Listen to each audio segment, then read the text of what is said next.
કચ્છના પાટનગર ભુજ ખાતે કલેક્ટર કચેરી સામે રાષ્ટ્રીય દલિત અધિકાર મંચ કચ્છ જિલ્લા અને અન્ય બિનરાજકીય સંસ્થાઓના ઉપક્રમે રજૂઆત કરવામાં આવી હતી। દિલ્હીના જંતર મંતર ખાતે દેશના પ્રસિદ્ધ વૈજ્ઞાનિક સોનમ વાંગચુક સહિતના ઉપવાસ આંદોલનને ટેકો આપવા ઉપરાંત દેશ, ગુજરાત અને કચ્છની કથળેલી શિક્ષણ વ્યવસ્થા વારંવાર નીટ સહિતની પરીક્ષાના ફૂટી જતા પેપર મુદ્દે 2 દિવસીય ધરણાનો કાર્યક્રમ શરૂ કરાયો હતો। ભુજ ખાતે કલેક્ટર કચેરી સામે ધરણાના પ્રથમ દિવસે રાષ્ટ્રીય દલિત અધિકાર મંચ સહિતની ઉપસ્થિત સંસ્થાઓના પ્રતિનિધિઓ દેશના મહાનુભાવોની છબીને ફૂલ અર્પણ કરી ધરણાની શરૂઆત કરી હતી।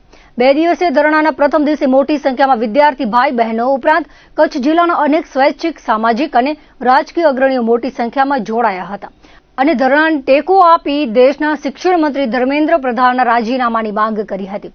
ઉપરાંત કચ્છ જિલ્લામાં પ્રાથમિક અને માધ્યમિક શાળાઓમાં શિક્ષકોની સમસ્યા ઉકેલવા સાથે યુનિવર્સિટી કક્ષાએ ચાલતા ભ્રષ્ટાચાર અને અધ્યાપકોની ઘટ સહિતના મુદ્દે લડત ચલાવવા આહવાન કર્યું હતું। આ પ્રસંગે રાષ્ટ્રીય દલિત અધિકાર મંચ કચ્છના હોદ્દેદારો અને વિદ્યાર્થીઓ બહોળી સંખ્યામાં જોડાયા હતા। જે રીતે સમગ્ર દેશ જાણે છે કે હાલ છેલ્લા 20 દિવસથી ઉપરનો સમય વીતી ગયો છે। દેશની રાજધાની દિલ્હી જંતર મંતર ખાતે જે ભૂખ હડતાલ અને એક ખૂબ ઉગ્રતાના ભાગરૂપે એક આંદોલન ચાલુ છે, જેનો મુદ્દો છે શિક્ષણ।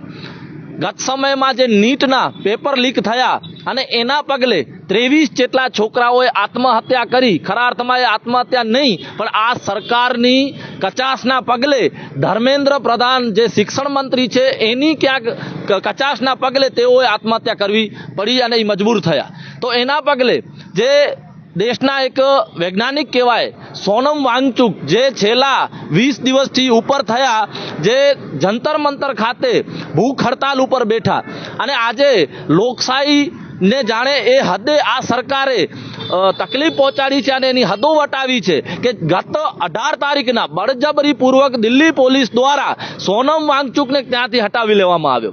એ સાથે સાથે આપણે સર્વે દેશના લોકોએ જોયું અને એ વિડીયો અને એ ચિત્રો જોઈને હૃદય દ્રવી ઉઠે। આ પ્રોટેસ્ટ શિક્ષણ માટે હતું, લોકશાહી બચાવવા માટે હતું, તો શું કરવા માટે તમને એના ઉપર દમન ગુજારવું પડે? અમે અહીંયા કને શિક્ષણને બચાવવા માટે ધરણા ઉપર બેઠા છીએ કચ્છમાં કલેક્ટર કચેરી સામે। આપણે જોઈ રહ્યા છીએ કે આ ભાજપ સરકાર ઓમ તો કહે છે કે યુવાનોનો દેશ છે। શું યુવાનોનો દેશ છે તો યુવાનોનું શિક્ષણ શું સારા હાથમાં છે? એ જ લોકો યુવાનોના શિક્ષણ અને ભવિષ્યને મારી રહ્યા છે। એક તરફ તો દુનિયામાં બતાવે છે કે ભારત એ યુવાનોનો દેશ છે, જ્યારે એમને સારા માટે જોઈએ છે ત્યારે એક યુવાનોનો નામ લઈ અને સારા શબ્દો વાપરી અને દેશનું નામ રોશન કરવાની વાતો કરે છે।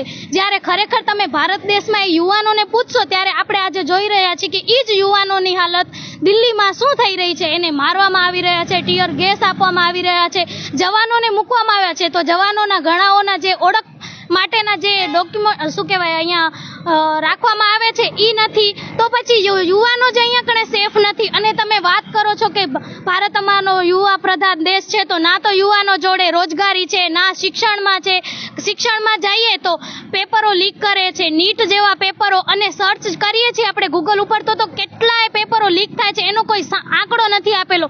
જો તમે આંકડો નથી આપતા તો કેટલા એવા અંદરખાને પેપરો લીક થતા હશે? શું આમાં અમે યુવાનો સેફ છીએ? અમારો ભવિષ્ય સેફ છે? અમે પ્રશ્ન ઈ કરીએ છીએ। બીજો પ્રશ્ન કે બાળકોને અમે જોઈએ છીએ એઝ અ કાઉન્સલર, મેં આજ સુધી જે 1 વર્ષ કામ કર્યું છે, તો બાળકોની જે સ્થિતિ છે કે ભણતરમાં એવા વિષયો રાખેલા છે કે જે સેમેસ્ટર પદ્ધતિ રાખી દીધી છે, જે કાંઈ કામની જ નથી આવતી, કે ભણાવવામાં આવે મૂકી દો, તો પછી બાળકોનું ભવિષ્ય ક્યાં ડૂબી રહ્યું છે?